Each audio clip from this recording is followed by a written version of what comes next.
Millard Fillmore was one of the few presidents actually born in a log cabin.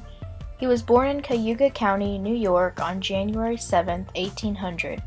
He received very little formal education, apprenticing to a wool carder as a teenager before switching to work in a law office. He then attended New Hope Academy at the age of 19, where he met and fell in love with his teacher, Abigail Powers. Although he was in love, he refused to marry her until 1826, when he had established himself as a lawyer. In 1828, Fillmore entered politics as a member of the anti-Masonic Party built on democratic, libertarian principles.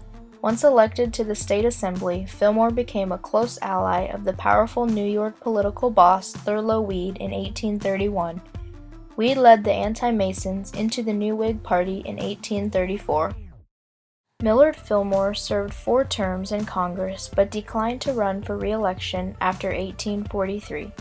4 years later, after running unsuccessfully for governor of New York in 1844, Fillmore served as Comptroller of New York when he was chosen for vice president under the Mexican war hero Zachary Taylor. At that time, tensions over slavery and its extension into new western territories threatened to pull the nation apart. President Taylor pushed for the immediate admission of California and New Mexico as states. This angered many Southerners since both states were likely to ban slavery. Beginning in early 1850, Vice President Fillmore had control over the Senate during months of debate over a compromise legislation proposed by Whig Senator Henry Clay.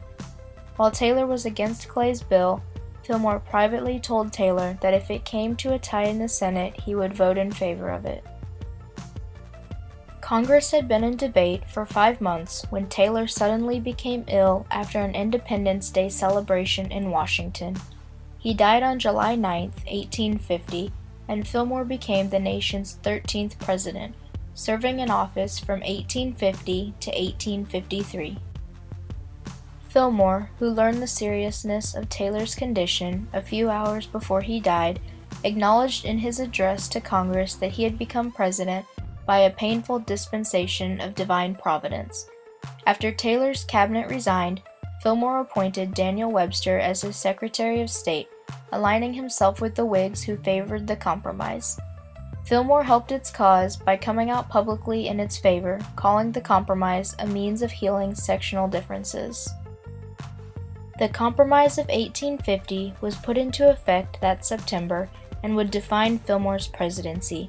California became part of the Union as a free state, while New Mexico was granted territorial status.